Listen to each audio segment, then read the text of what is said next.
Greg, welcome back to the podcast. It's great to be here. Happy New Year. Yeah, It is. I a should new say year. I'm glad to be back to the podcast. I've been away for a little while. And well, you skied and family times and all that. We came back from the snow in Colorado to the snow in Russellville, which is still on the ground, by the way. Yeah, it'll be here a while. I think it might be here by the time this podcast launches. We got some cold weather coming. So, yeah. Well, anyway, it's good to see you, my friend, and always good to have our conversations. And kicking off a new year, and we wanted to talk about generosity because just why not? It's a good time. And you know, we praise God we got to celebrate. Man, the giving was really, I was very grateful for that. And I, even from a guy who was moved here in my mid-20s, not knowing what I want to do with my life, I heard a reputation of this being a generous church. And over the years, like that's been affirmed. Like it's neat to be a part of a generous church. What do you love about just obviously we can look at it from a biblical perspective, like the generosity of God, a church mimicking that, being generous. What's the benefit of generosity? What's good about it? Well, I definitely think it's healthy spiritually because I would argue if you have learned to be generous, then you've learned to trust God with what He's given you, and you've learned to trust God with what you're giving away. So it's a good sign for your own spirituality is that you're trusting Him to take care of you and to be a provider, but you're also willing to then be a conduit. And I think that's what I've always seen in this church is if you boil down the statistics, the giving level of this church doesn't add up. You know, like if you go to other churches and you compare apples to apples in terms of the size of our church and the economic, framework of our community, the math never adds up. It's like, no, y'all's church shouldn't be able to pay for buildings the way you've paid for buildings. And like this year, again, we met all of our financial goals. And again, if you run the metrics, it's like, where's this money come from? And we don't have $1 million donors. We don't have,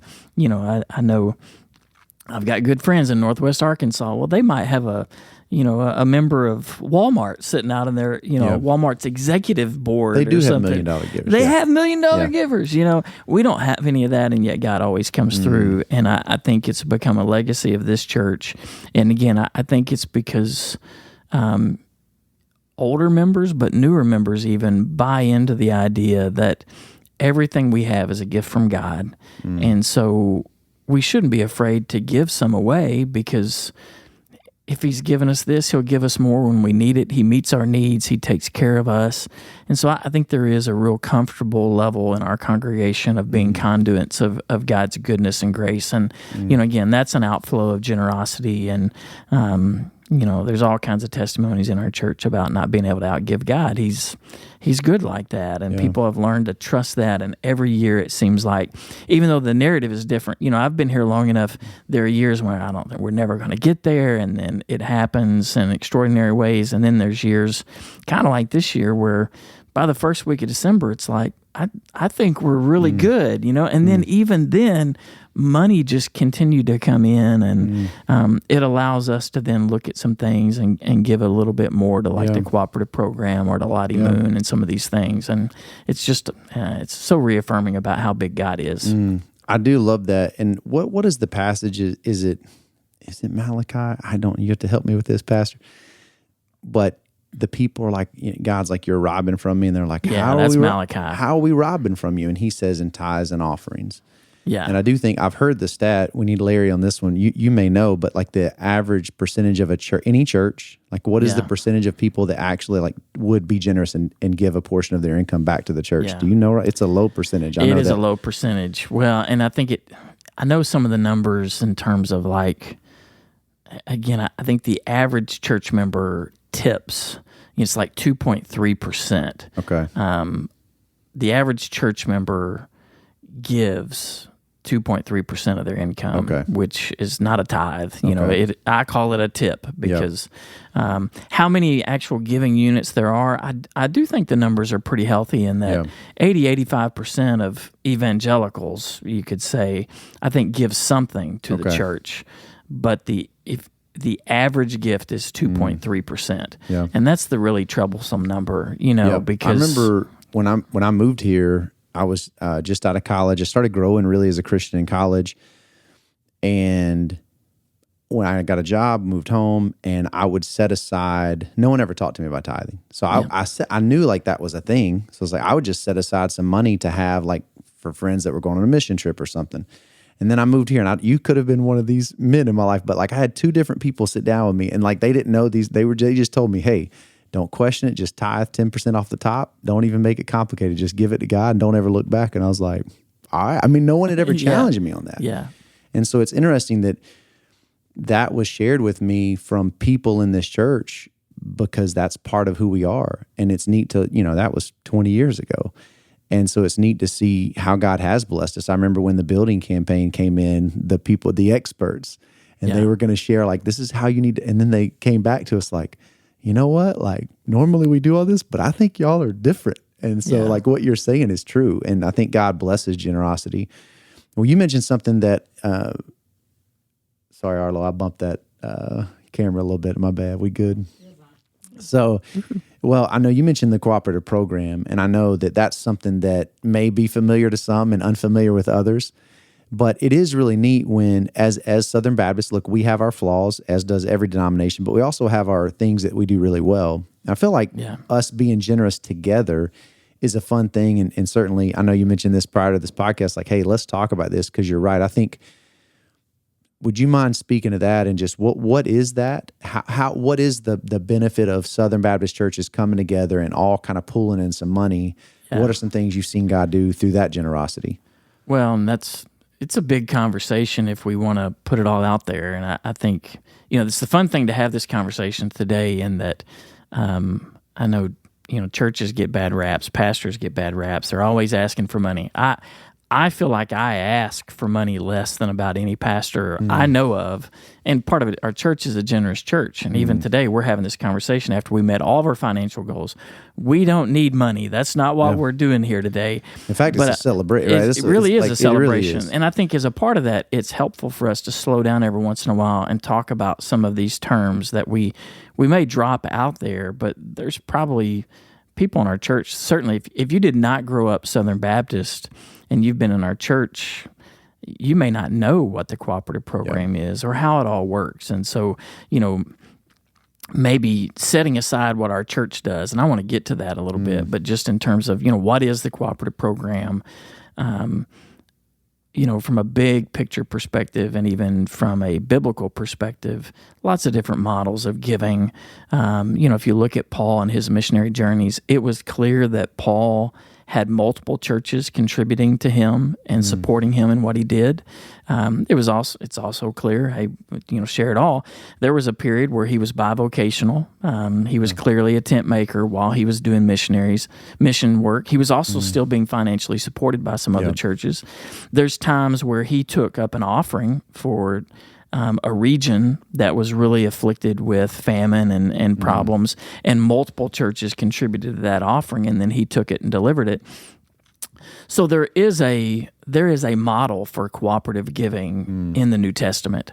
I know there are churches out there that only do missions, like they only support a missionary. They don't pool their money with any other churches. Yeah. And, I want to be upfront and saying, hey, there's no magic formula. Paul never sits down in the New Testament and says, this is what you should do. Yeah. Denominations don't exist in the New Testament. Yeah. So, a lot of what we're talking about is, I would call it like the icing on the cake, and that we get to explore some methodologies that aren't mandated. But I think we can also look at our past and see things that have worked really well.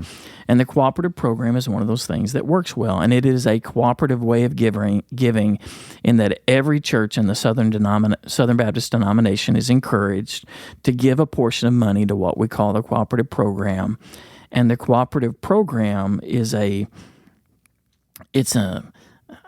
overarching title for a series of ministries, that you're supporting when you do it.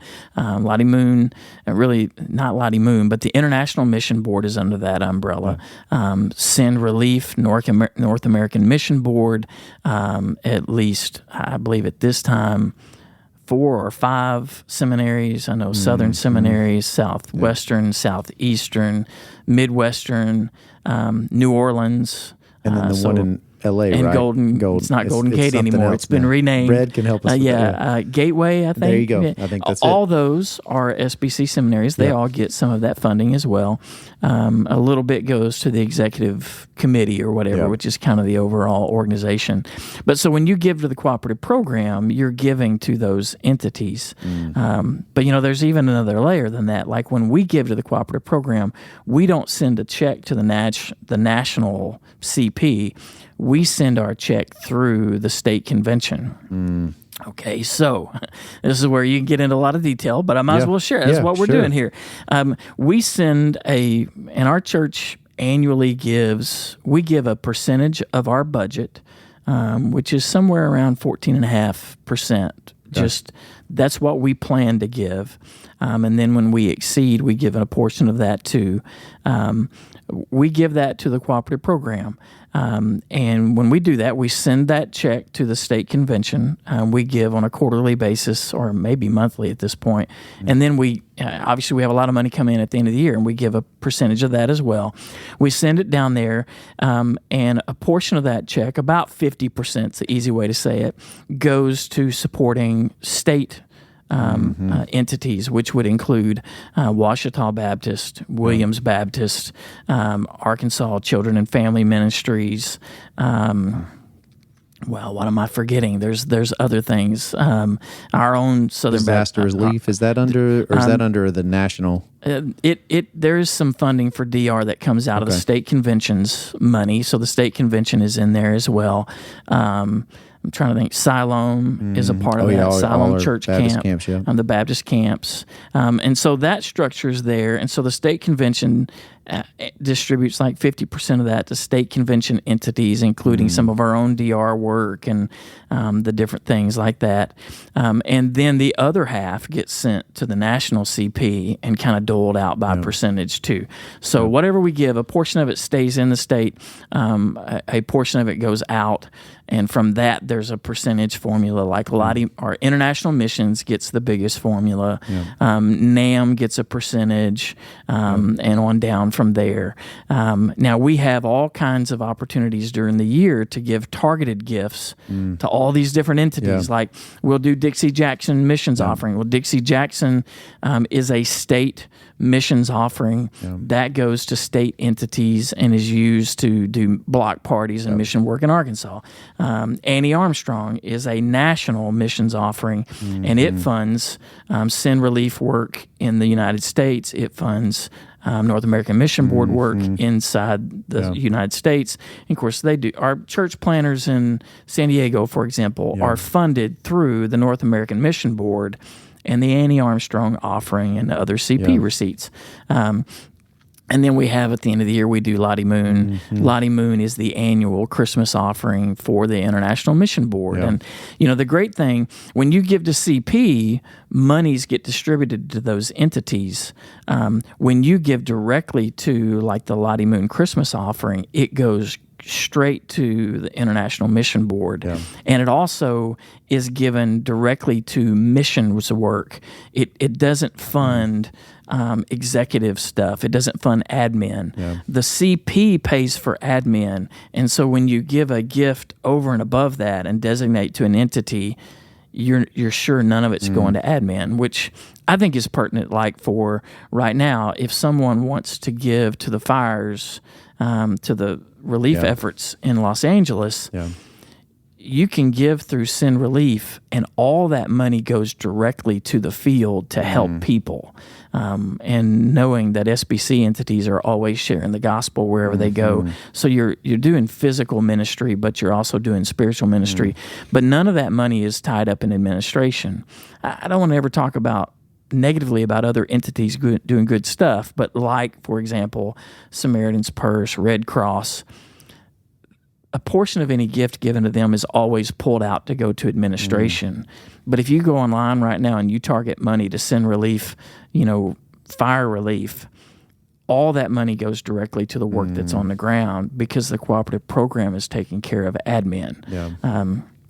Now, I just said a lot. There's a lot more that could be said, but that is the big picture of how all this works. And I may have even put you to sleep, so I hope I didn't do that to everybody else. No. And I think it's important because, you referenced Paul and his example. When he's writing to the Philippians, remember we talked about that partnership in the gospel. He shared a unique love for them, and I think a lot of it had to do with they showed by their willing to sacrifice financially to help him. Yeah. I mean, there is something to that, because we do know we live in a world where a lot of people want the blessings of a church without really contributing to it's like, we're a lot of givers, right? Or excuse me, a lot of takers, very few givers, right? And so, I think it is easy to get lost maybe in all that, but there is value there, because I keep thinking of partnership. Like everything you mentioned, it's like, that's a fun thing, that when someone gives to our church, they're just not providing. Yeah, they're helping provide for us and our families so we can be a part of leading the church, but it doesn't stop there.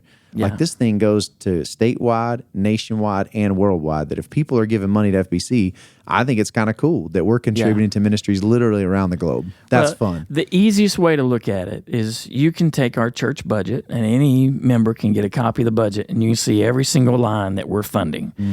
And if you give $1 to FBC, all that money, that dollar is going to be redistributed over all those little individual areas, meaning, in a sense, your paycheck, my paycheck, we get a penny or two of that, and RBA gets a little bit, and, life groups get a little bit. Everything we have in our budget gets funded that way. But you can count on about 14.5% at minimum also leaves and goes to the International Mission Board. If you give to this church, you're giving a little bit to Ouachita Baptist University, you're giving a little bit to Williams Baptist, Children and Family Ministries, and every entity. Is it fair to say that none of that's possible and like you said, I do appreciate you saying, look, churches have the freedom with different, look, we're not here to say what's right or wrong, let's just be generous, but it's a benefit that we are all interconnected, that possibility is there. Yeah. Like that. Well, I've been on the other side of things, and I'll tell you how it works. If you're in a parachurch ministry, you're raising money all the time. Yeah. And that's the beautiful thing, is like our folks on the field with International Mission Board don't have to raise money. Now, I know there's some latitude now where they raise money for special projects. Sure. But like we have good friends in Ghana or Guinea, and we have good friends in London, and they're fully funded because of this cooperative model. They don't have to come home and raise money 3 months out of the year. I still have good friends that are constantly soliciting money. Hey, I love them. I appreciate what they're doing.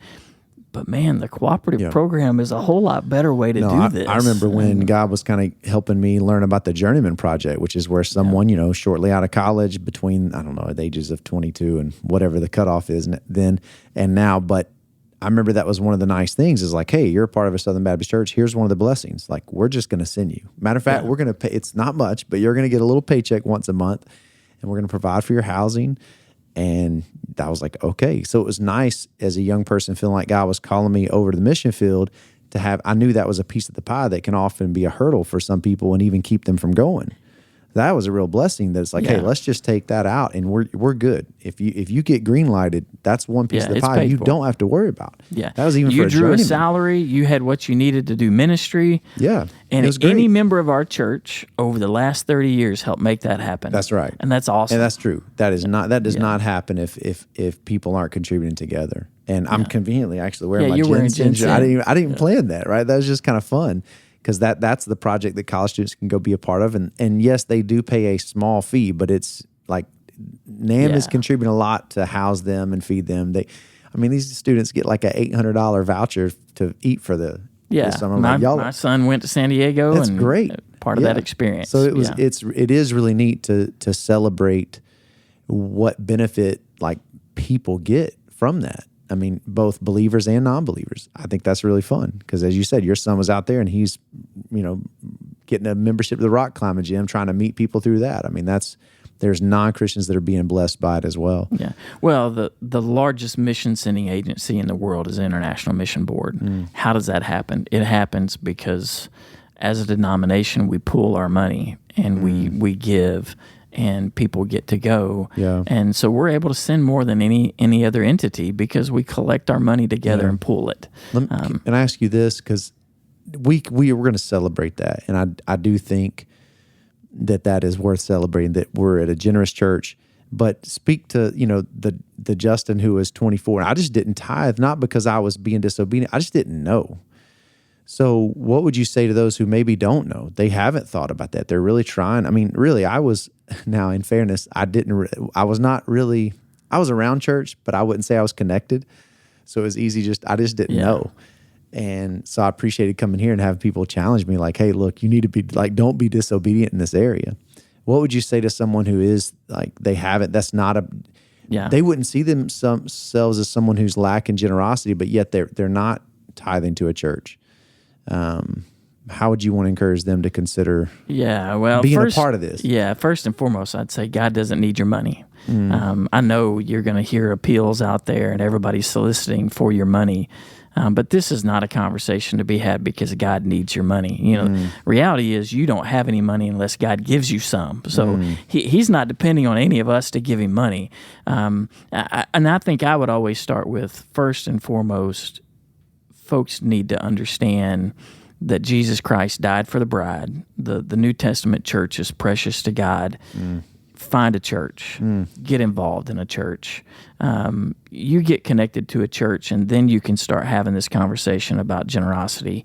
Because I'll be honest, I do believe if you look at the entirety of the Old Testament, entirety of the New Testament, the tithe belongs in the local church. I give to other entities. In general, the bulk of my giving is through our church. I'm not afraid to give here, there, or elsewhere, but my tithe certainly is going to go to this church.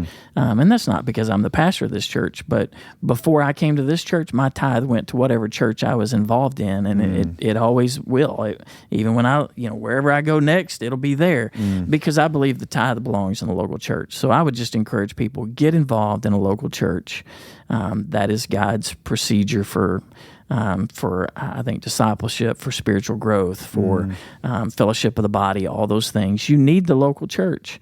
And again, the local church doesn't need your money, but once you get involved in the local church, it's always fascinating to me. Again, you hear so many people saying, well, pastors are always asking for money.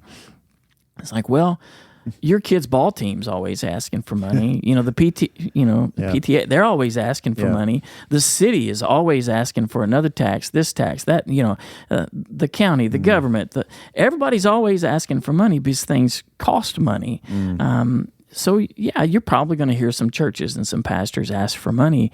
Here's the reality. If you believe the church to be the bride of Christ and the work the church is doing is spiritual work and kingdom work and worthy work, and you're a part of that, then you should feel convicted that contributing financially just makes sense. Now, again, I can go through all the scriptures on the tithe, and I've had people argue with me, and I'll be blunt, they're wrong. The tithe is a biblical concept. It supersedes, it was established long before the law and the covenant. It didn't die with the new covenant. It was transformed. I believe Jesus would say, we're not talking about 10%. We're talking about generous giving over and above. Tithe is a good place to start. You should be given more than that. Again, not because God needs your money, but because when you're a part of an organization that is doing the work of Christ, it is mutually beneficial to have money in the pot. When you have skin in the game, it changes the way you pray, it changes the way you go, it changes the way you pull on that rope. And I'm afraid there's something in American capitalism that we all want to be. We feel like because we give to the church, we're stockholders. We get to tell them how to do stuff. And no. Jesus gives you all your money. You give him a little bit of it back. You don't get to then tell him what he gets to do with that money. You have to learn to trust that Jesus is going to do what Jesus is going to do. And, I think it sounds self-serving, I guess, but he's tasked pastors to lead out on how the local church operates its business. And, I tell you, pick your church carefully. Find a pastor you trust, someone who's not fleecing the congregation, someone who's trying to do kingdom work. But find that place, get involved, get engaged, give Jesus some of his money back, and get skin in the game. And then you can sit back, like I can scroll through my Twitter feed and see all these reports from the International Mission Board or Sin Relief and what they're doing in LA. And I can sit here and go, some of my money is a part of that. Without even having to give over and above what I've already been given, I know I'm helping fund that. Yeah. And then if God convicts me to do something special, I do that, and I know where it's going. It's a beautiful thing. And I've never met anybody who gave contributions to the church, who tithed, in all honesty, who ever finished and said, I wasted my money. Yeah. I've never had that conversation. Yeah, I've had a lot of conversations with people who, like you, they didn't know better, they hadn't been challenged, they hadn't been discipled, they hadn't grown, and they eventually go, man, I'm so glad someone did this or that, and I started doing this. I've had that conversation a lot. It tends to be, like, when you look at it at face value, even for me as a young believer, young growing, starting to grow believers, like, it's pretty clear. Like, I don't see how anyone could make a case for it, especially when you have the people in the Bible literally as an example going, God, we're not robbing from you. Like, they're literally kind of on that camp. And he's like, this is how you're doing it. I don't know. And so what I hear you saying is tithes and offerings. I've heard it. Is this fair that tithe would be what you're giving to the local church? Offering is anything you want to be generous to give above and beyond that? Is that fair? It's the simplest way to look at it, and it's a very accurate way, I think. Yeah, I like that. Yeah. Tithe is kind of, it's the lowest level. It's an expectation of what you would want to do, just to say you're in compliance or obedience to an expectation. Offerings is when you get to that place where you're given over and above. Yeah. And I love that it's not about, it's like, oh, well, like, it's not about the amount. Like, when we're meeting with young couples, pre-marriage counseling, hey, we talk about finances, and we look at, it's one of the Proverbs, honor the Lord with your wealth. Well, wealth is not a specific number that means, oh, look, I'm what? No, it's like, this is the number, as you've said, this is the number God has given you. Now, how do we honor him with it? Yeah. And there's no world in which a lack of tithes and offerings would be honoring to the Lord. Like, that's just not there. And so what's fun about this conversation, it's really neat to look back. I've personally am grateful that someone challenged me to see that and go, okay. And then you look at what happens when a faithful group of people give tithes and offerings. And oh, by the way, to your point, it's not someone given, sure, if someone's been blessed financially and they can do the $1 million, that's great. But really, look at our church. You just said that's not, it's everyone contributing. And that all adds up, and that's pretty fun. I love that, and I'm reminded of that partnership in the gospel, because it's fun to be a partner in those things. And like with the fires in California, it's horrible, man. When we were in Colorado, it's like it was 200 acres one day, and then the next is like 1,000, and then it's up to 3. You're like, whoa, this thing it's devastating, and you're so sad. And so it's so neat to see that we know that we're contributing into work that's being done. And oh, by the way, the people who are going to share the gospel, I love hearing about the disaster relief teams, that some people, their job might be limbs. I saw the article with the chainsaw crew, the female chainsaw crew. I love that. But also you got crews who are just there to minister to people who are hurting. Yeah. So I love it that we get to be a part of that. Yeah. Well, and it's worth saying too, we have our opinions. You could say how we read Scripture, this, that, or the other. But a funny thing comes along when the IRS analyzes things at the end of the year. The most generous people on the planet are evangelical Christians. Why? Well, it's not because you got some knucklehead pastor sitting on a podcast saying, hey, be generous. It's because, I believe, it's Psalm. Test the Lord. Yeah. Taste and see. People have, in a sense, tested God, and they've begun to give back. And guess what you learn? The money adds up better at the end of the month when you're generous, and the money adds up better at the end of the month when you start to tithe. And test, that's the thing. Anybody who thinks I'm crazy, just give this a little sampling and try to be obedient and see what happens. Isn't that the only place in Scripture where God says, test me in this and see if I don't do these things? Yeah. It is interesting that it's a tension in the sense that we know God is not a, like, oh, you tithe and then he's going to make you rich. It's not that. But there were things that I was able to do as a young man that I shouldn't have been able to do with the income I had, if that makes sense. Like there were blessings that God gave me that I really believe are a result of him being like, I see you being obedient, and here you go. And I'm like, how did this happen? Yeah. This is not the prosperity doctrine. No, exactly. It's just obedience. That's right. And that's where there's tension. And it's a good tension is what I'm saying. I don't want someone to hear us going, but there is, I heard that. It's like, all right. And then I start seeing how God provided in ways that I could have never done on my own. That's pretty cool. Yeah. And hey, I'll be the first to tell somebody, you better if you're declaring bankruptcy so you can give money to the church, something's messed up. Yeah. God's not going to deliver you from that. Let's settle down. Let's look Yep. at our finances. Let's be wise. But yeah, in general, God awesome. takes care of his own. I love that. I love that in a big picture, God was is it epitome the right word, of generosity to give his one and only son so that we may have life. And then certainly I love that he gives us a chance that we get to do those things. We get to be a part of that. And we didn't even have the conversation. I know we need to wrap up that what you give in a kingdom purpose has an eternal value that we don't know how to account right now. Yep. But I know this, there will be a payoff that we do not understand that is far beyond our greatest expectation.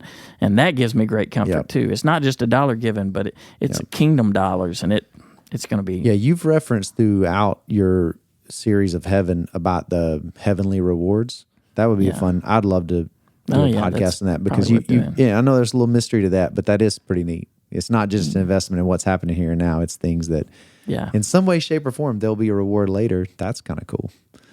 So, all right. Well, yes, sir. Enjoyed it. God bless you, my friend. Until next time.